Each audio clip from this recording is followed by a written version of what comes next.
Good morning. Like the man said, this is your host, Paul Ira, and we're here on Shades of Green on KDWN 720 AM and 101.5 FM.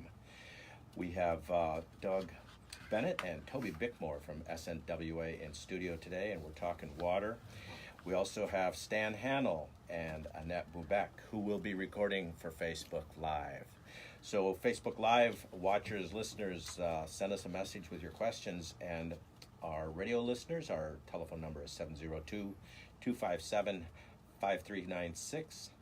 That's 702-257-KDWN. Please call and give us some questions.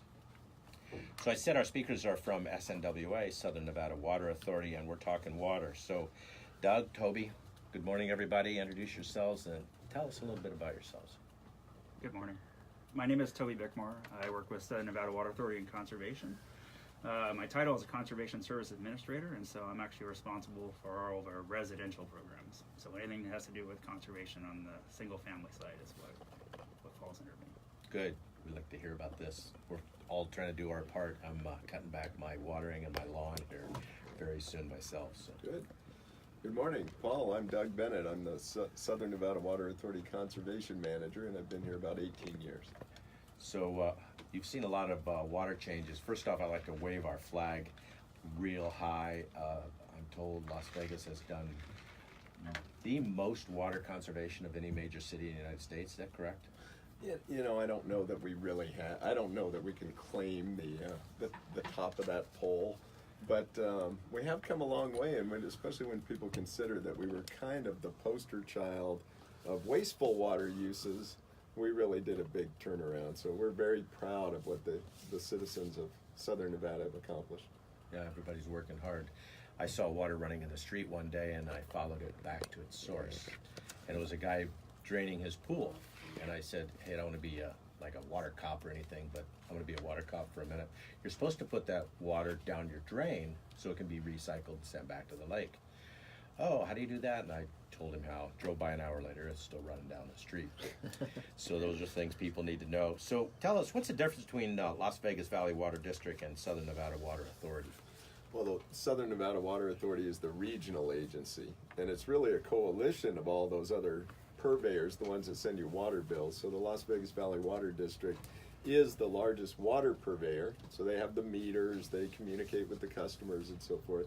City of Henderson does that, City of North Las Vegas does that, Boulder City, Big Bend Water District down in Laughlin. Collectively, though, all of those agencies, along with the wastewater agencies, make up the board of the Southern Nevada Water Authority. So it's a regional agency that provides water to all of the agencies that would provide it to your home or business and send you a bill for it. And then added to that, conservation comes under the Water Authority. So it is not like each of the purveyors doing the programs. Like we fall under the Water Authority, so we have an umbrella over the whole valley. So for all of our conservation stuff, we kind of do anything in the valley, we can do our programs for it.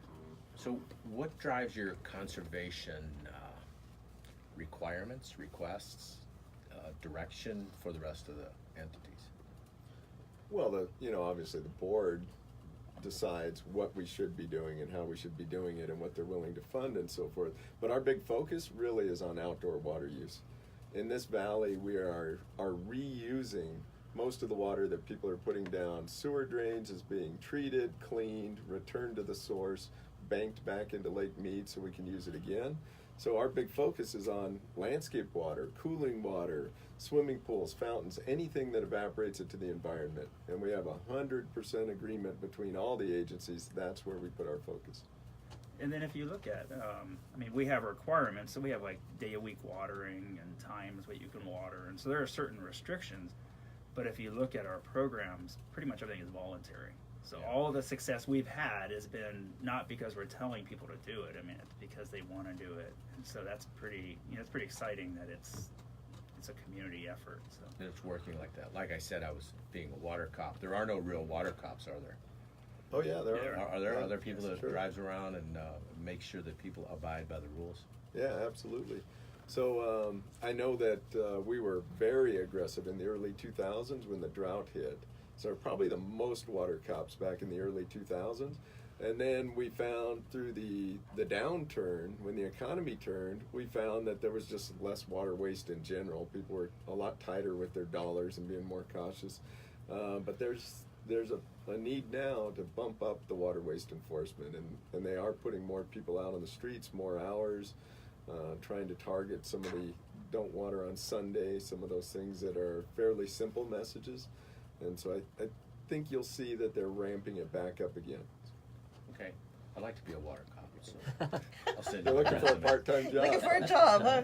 I just like driving around, checking people's yards. What would be a penalty if one of the water cops saw water running off the lawn and into the street? And, Well, the first time you get caught, so we don't do enforcement. I always like to say we're called the authority. We have no authority.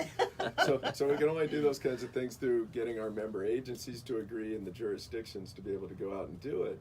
But the first time you get caught doing something, like Paul mentioned, somebody draining their swimming pool into the street, we can't recover that water. I need you to put it in the sewer so we can recover it, clean it, and turn it back into a resource. Running it down the street is just a nuisance and a waste.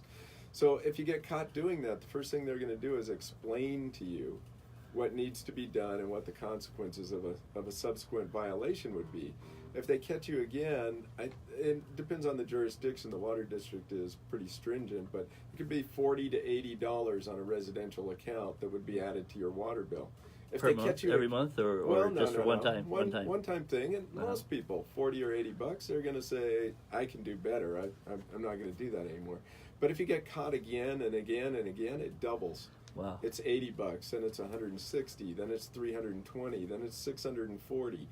And so the idea is to try and make the message, I guess, affordable for those that are willing to listen. Yeah, right. And if people don't want to listen, they don't want to change, it becomes very aggressive. It really starts to hit the pocketbook. So there have been people that have been assessed thousands of dollars per violation simply because they're repeat violators. Mm-hmm. Wow, that's interesting. Well, I'm glad to hear that the water cops do have some authority there, at least a little bit of a stick to walk with.